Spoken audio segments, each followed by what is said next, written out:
नमस्कार जी दोस्तों, कैसे हैं आप सभी लोग। मैं आपका पुराना दोस्त रविकांत मैत्र त्रिपाठी जनपद देवरिया से और आज अपने इस चैनल आरएमटी गुरुकुल पर आप सभी का हृदय की गहराइयों से स्वागत करता हूं। क्या हाल चाल है सभी लोगों के। दरअसल ये चैनल सीबीएसई बोर्ड के लिए डेडिकेटेड है। जैसा कि आप सभी लोगों को पता है कि जो भी हमारे भैया बहन, जो भी हमारे साथी सीबीएसई बोर्ड से पढ़ रहे हैं या फिर बिहार बोर्ड से पढ़ रहे हैं, दरअसल हमारा एक चैनल आप लोग ऑलरेडी जानते हैं, रविकांत मैत्र त्रिपाठी, जो चैनल आपका चलता रहता है। अभी अगर आप थंबनेल पे ध्यान दें तो नीचे दिखाई दे रहा है हमारा यूट्यूब चैनल रविकांत मैत्र त्रिपाठी। इसी नाम से हमारा चैनल भी चलता है, इसी नाम से हमारा गूगल प्ले स्टोर पे एप्लीकेशन भी है, इसी नाम से हमारा टेलीग्राम चैनल भी है। लेकिन यह चैनल स्पेशली डेडिकेटेड था यूपी बोर्ड के लिए। जी हाँ दोस्तों, रविकांत मैत्र त्रिपाठी, मैं स्वयं आपके सामने जीता जागता 94 किलो 6 फीट का खड़ा हूं। तो बेसिकली रविकांत मैत्र त्रिपाठी ये जो हमारा चैनल है वो सीबीएसई बोर्ड के लिए नहीं था, वो यूपी बोर्ड के लिए था। सीबीएसई बोर्ड के बच्चों के लिए या बिहार बोर्ड के बच्चों के लिए या एडिशनल जो कुछ भी हम आपको देना चाहते हैं उसके लिए हमारा यह दूसरा चैनल आरएमटी गुरुकुल आप सभी का हृदय की गहराइयों से स्वागत करता है, अभिनंदन करता है। दोस्तों, आज का जो हमारा टॉपिक है वो है कैमरे में बंद अपाहिज। कारण क्या है, इसके पहले के जो चैप्टर्स हैं उसके वीडियोस आप यहां पे हमारे प्लेलिस्ट में देख सकते हैं।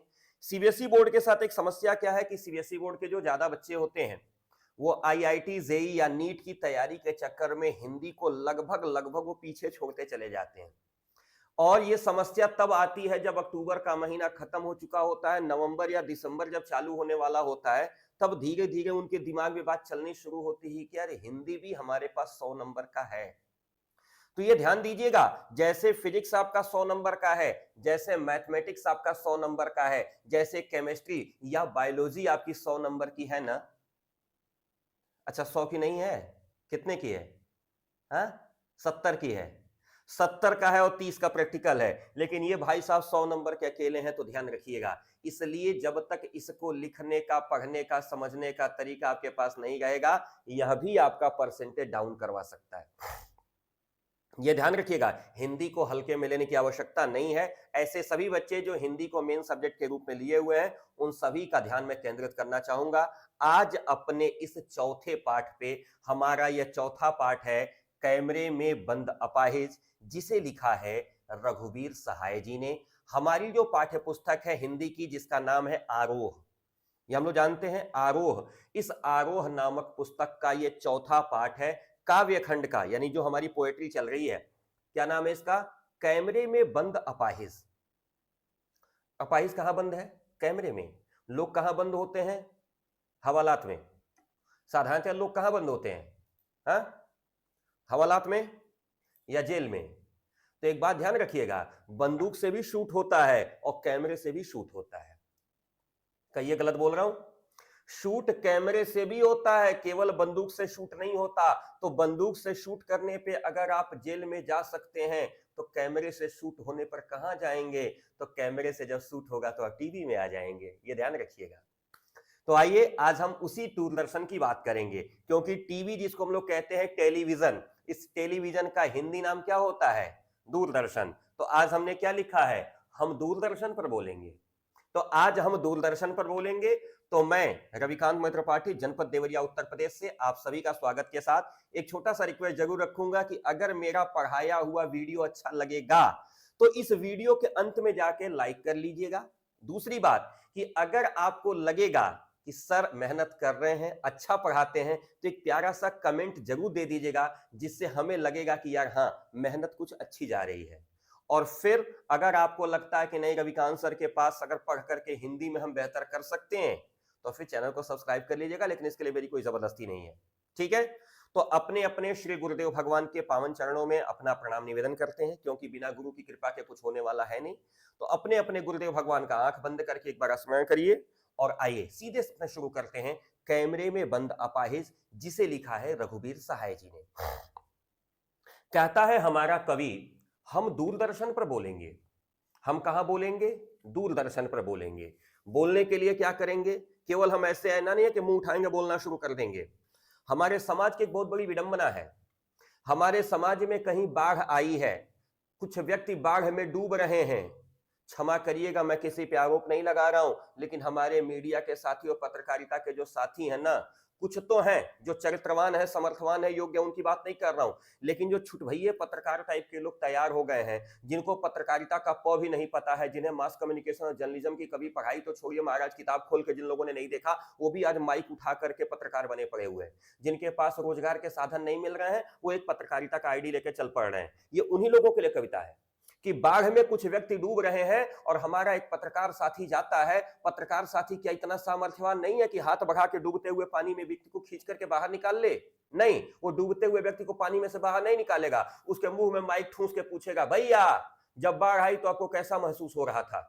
उसके मुंह में माइक ठूंस के पूछेगा, आपको कैसा लग रहा है? दुखद बात यह है कि हम और आप यही देख करके आनंद ले रहे हैं कि देखो व्यक्ति कितना दुख में पड़ा हुआ है, और उसके दुख को हम अपना आनंद बना करके हम उस पूरी वीडियो को देखते हैं, और शायद यही दिखाने के लिए वो पत्रकार पूरी वीडियो बनाता है। उसी पे बहुत बड़ा कमेंट करते हमारे रघुवीर सहाय जी कहते हैं कि हम दूरदर्शन पर बोलेंगे, और दूरदर्शन पर बोलने के लिए करेंगे क्या? एक समर्थ शक्तिवान दुर्बल को लाएंगे। देखिए, यह व्यंग्यात्मक उपहास करने के लिए कहा है कि जो व्यक्ति दुर्बल है वो समर्थ और शक्तिमान कैसे हो सकता है? बोलो भाई, जो व्यक्ति दुर्बल है, कमजोर है, क्या वो समर्थ और शक्तिमान होगा? तो नहीं।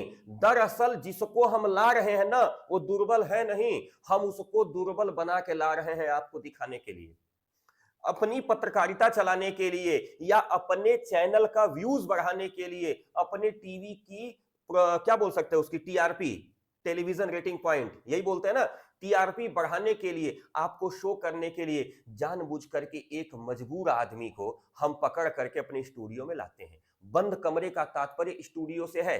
हम अपने स्टूडियो में एक दुर्बल व्यक्ति को लेकर के आते हैं और उसके मुंह में माइक लगा करके उससे पूछते हैं, क्या आप अपाहिज हैं?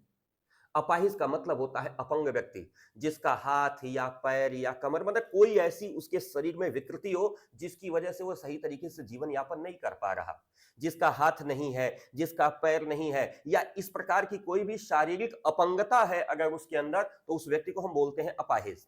हम उसके मुंह में माइक घुसेड़ के पूछ रहे हैं, क्या भैया आप अपाहिज हैं? अच्छा, आप अपाहिज हैं तो आप अपाहिज क्यों हैं? क्या आपका अपाहिजपना आपको दुख देता है? ये ऐसे क्वेश्चन हैं जिन क्वेश्चन का जवाब देने में उस व्यक्ति को दुख का अनुभव होगा, उसको अपने अपाहिजपन की फीलिंग आएगी, और यह दुख जब उसके चेहरे पर अनुभूत होगा ना, तो हमारे चैनल की टीआरपी बढ़ेगी। क्यों? क्योंकि लोग आंख फाड़ के रखेंगे, देखो ये अपाहिज है, कितना दुख है इसके जीवन में, और एंकर यही दुख आपको दिखा करके अपना प्रोग्राम चलाना चाहता है। कभी हमारा कहता है कि हम दूरदर्शन पर बोलेंगे, हम एक सामर्थ्यवान, एक शक्तिवान, लेकिन दिखने में दुर्बल जैसे व्यक्ति को लेकर आएंगे। वह व्यक्ति जो जीवन में अपाहिज होगा, वह व्यक्ति जो किसी न किसी कारण से अपंग होगा, हम उसको स्टूडियो में ले आकर के लाइट्स जला करके कैमरा और एक्शन करके उसके सामने माइक लगा के पूछेंगे, क्या आप अपाहिज हैं? है? अगर आप अपाहिज हैं तो क्या आपका अपाहिजपन आपको दुख नहीं देता? आप अपाहिज क्यों हैं?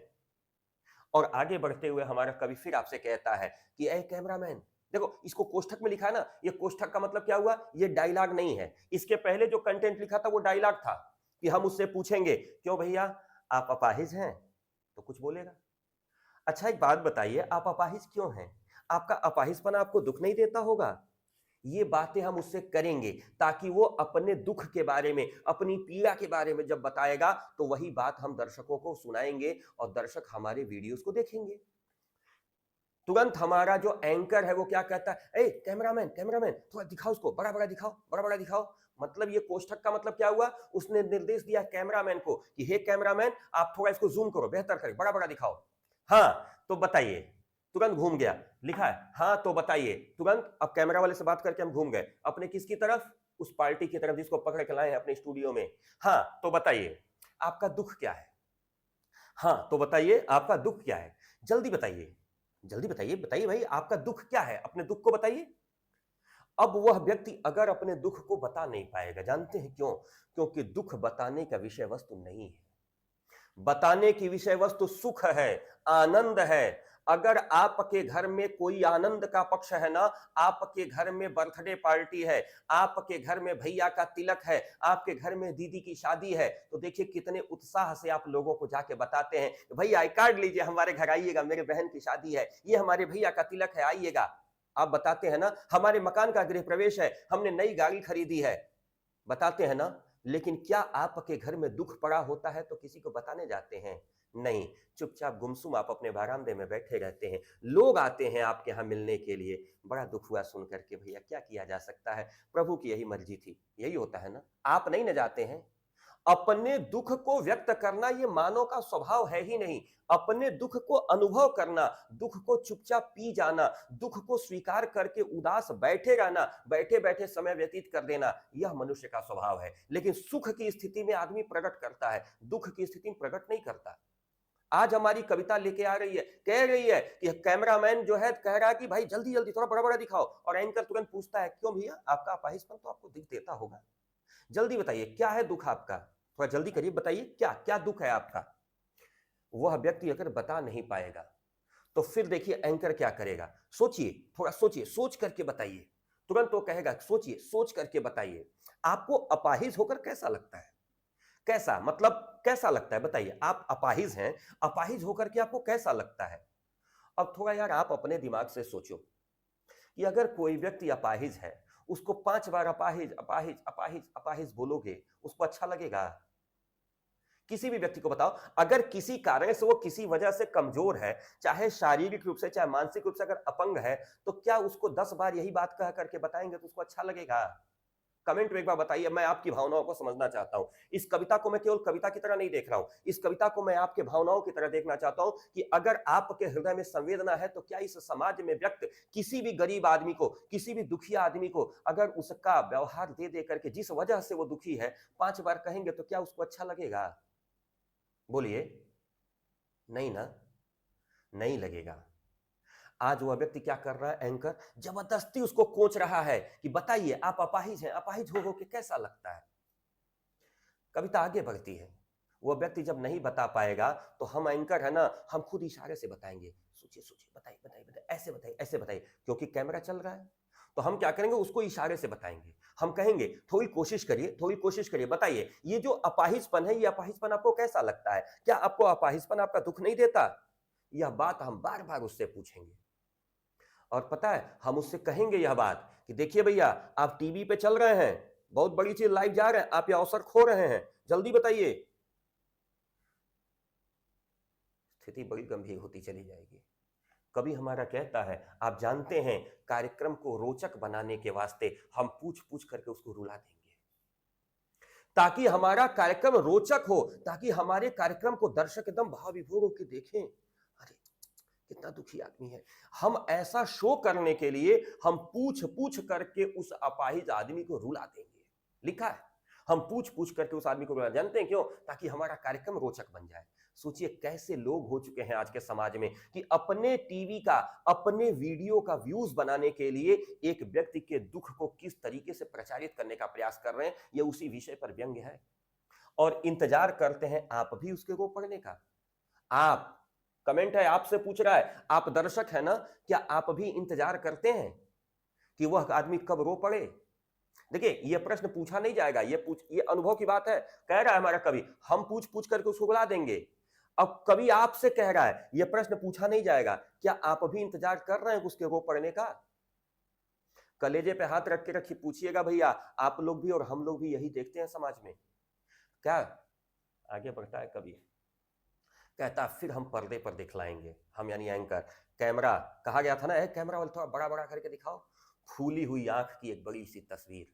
किसके फूली हुई आंख की? उस अपाहिज व्यक्ति के, जिसको अपाहिज अपाहिज अपाहिज अपाहिज 10 बार कह करके जिसको हम रुला दिए हैं ना, उसकी आंखें क्या हुई हैं? रोते रोते फूल गई हैं, सूज गई हैं। उस फूली हुई आंख की एक बहुत बड़ी सी तस्वीर दिखाएंगे। उसके होठों पर एक कसमसाहट दिखाएंगे, उसके होठ कोशिश कर रहे हैं कुछ बोलने का लेकिन बोल नहीं पा रहा है। आशा है कि आप उसकी अपंगता की पीड़ा मानेंगे। कह रहा है हमारा एंकर, आशा है कि आप यह समझेंगे कि वो व्यक्ति अपंग है, इस वजह से बड़ा दुखी है। दरअसल अपंग है इस वजह से दुखी नहीं है, वह दुखी इस वजह से है कि बार बार उसकी अपंगता का यहां मजाक बनाया जा रहा है। एक और कोशिश करिए, हमारा एंकर फिर जबरदस्ती करेगा। एक और कोशिश करिए, एक और कोशिश। हाँ, तो बताइए आपका अपाहिजपन क्यों है? आपका अपाहिजपन आपको दुख तो देता होगा। इसी बात को बार बार हम कोशिश करके दिखा रहे हैं और फिर हमारा एंकर दर्शकों के कहता है, दर्शकों थोड़ा सा धीरज रखिए, दर्शकों थोड़ा सा धीरज रखिए। दरअसल जानते हैं क्या करना है? हमको दोनों लोगों को एक साथ बुलाना है। किसको किसको? इसको भी और आपको भी। जब तक हम इसको रुलाएंगे नहीं, तब तक आपकी सहानुभूति उसके साथ बनेगी नहीं, और जब तक आपकी सहानुभूति उसके साथ बनेगी नहीं, तब तक आप रोएंगे नहीं, और जब तक आप रोएंगे नहीं, तब तक हमारी और आपकी आत्मीयता बनेगी कैसे? भाई, अगर आपकी आंखों में आंसू कब आएगा? जब उस व्यक्ति को आप अपना समझेंगे तब ना, जब उसके दुख को आप अपना समझेंगे। तो हम जानबूझ करके एंकर क्या कर रहे हैं कि उस व्यक्ति के दुख को इस तरीके से प्रचारित कर रहे हैं ताकि उसके दुख को आप अपनी पीड़ा माने और आप भी रोना शुरू कर दें। और जब आपकी आंखों में मार्मिकता आ जाएगी ना, तो फिर आप मेरा वीडियो छोड़ के जाएंगे नहीं, मेरा वीडियो अंत तक देखेंगे, और जितना देर तक देखेंगे उतना व्यूज बनेगा, उतना व्यूज बनेगा तो भाई हमारा तो पैसा आएगा। तो क्या कहा? हमें दोनों को एक साथ रुलाना है। किन दोनों को? उसको भी और आपको, दोनों को। कोशिश करते करते एंकर हार जाता है, तो एंकर कहता है, कैमरामैन बस करो, नहीं हुआ। ए कैमरामैन बंद करो, कैमरा बंद करवा देता है। कहा ऐसा है, नहीं हो पाया। जानते हो क्यों? क्योंकि पर्दे पर वक्त की कीमत है। पर्दे पर, पर्दा किसको कहते हैं? ये जो पीछे स्क्रीन चल रही है पर्दा है। पर्दे पे वक्त की कीमत है। कारण जानते हैं क्या है? अब हम ये बताएं, चाह रहे हैं उसको रुलाना, अब टाइम पास कर रहे, रो ही नहीं रहा है, अब बताइए तो क्या करेंगे? कहा ऐसा है, अब एंकर बेचारा तो काला वाला सही करके थोड़ा सा मुस्कुराएगा और मुस्कुरा करके कहेगा कि आप देख रहे थे सामाजिक उद्देश्य से एक कार्यक्रम। यानी हम क्या दिखा रहे थे? सामाजिक उद्देश्य से एक कार्यक्रम, बस थोड़ी सी कसर रह गई। हम क्या दिखा रहे थे आपको? यानी आप क्या देख रहे थे? सामाजिक उद्देश्य का एक कार्यक्रम, बस थोड़ी सी कसर रह गई, अर्थात हम उसको रुला नहीं पाए। आपका बहुत बहुत धन्यवाद। एंकर यहां कह करके बात को खत्म कर देगा। इस कविता के माध्यम से हमें और आपको एक सीख मिलती है कि इस दुनिया में बहुत सारे लोग हैं जो दुखी हैं, इस दुनिया में बहुत सारे लोग हैं जो परेशान हैं, उनमें कहीं ना कहीं हम और आप भी आते हैं। किसी के दुख का और किसी के परेशानी का इस तरह से जानबूझ करके प्रदर्शन नहीं बनाया जाना चाहिए। कविता लिखने के पीछे कवि का एकमात्र उद्देश्य है, कवि आपसे भी आग्रह कर रहा है कि समाज में किसी अपाहिज को देखिए, समाज में किसी अपंग को देखिए, समाज में किसी असहाय को देखिए ना, तो उसकी दुख को, उसकी समस्या को, उसके परेशानी को दूर करने का प्रयास करिए। जितना आपके पास सामर्थ्य है उतना ही लेके उसकी समस्या को दूर करने का प्रयास करिए। उसकी समस्या का प्रसारण करके, उसकी समस्या का प्रचार करके सहानुभूति बटोरने का प्रयास मत करिए। ये तो गिद्धों की दृष्टि है कि किसी के मांस को नोच करके खाना अपने पेट के लिए। ऐसा न करिएगा। अगर कोई दुखिया व्यक्ति आपको मिल जाता है, कोई समस्याग्रस्त मिल जाता है व्यक्ति, तो यथासंभव जितना ईश्वर ने आपको दिया है, जिस लायक आपको बनाया है, उसी लायक उसकी सहायता करिएगा। यदि यह मेरी बात आप तक पहुंच गई हो तो मुझे लगता है इस कविता का यह वीडियो आज सार्थक हो जाएगा। एक बार फिर से मैं डॉक्टर रविकांत त्रिपाठी आप सभी का अपने चैनल पर स्वागत करते हुए यह कविता आपको समर्पित करता हूं, कैमरे में बंद अपाहिज। चलते चलते वही छोटा सा रिक्वेस्ट है कि अगर ये कविता आपको अच्छी लगी हो, लाइन बाय लाइन अगर आपको समझ में आई हो, क्यों? क्योंकि लाइन बाय लाइन जिस दिन कविता ये समझ में आ जाएगी तो इस कविता पे आधारित प्रश्न उत्तर आप आसानी से कर ले जाएंगे, ऐसा मेरा विश्वास है। तो अगर ये कविता समझ में आई हो तो इस वीडियो को प्लीज लाइक करिएगा, अपने दोस्तों के साथ शेयर करिएगा, और हाँ, चैनल को सब्सक्राइब करना मत भूलिएगा। मिलते हैं जल्दी अगले वीडियो के साथ, तब तक के लिए सादर जय श्री सीताराम, नमस्कार, सत श्री अकाल, जय हिंद।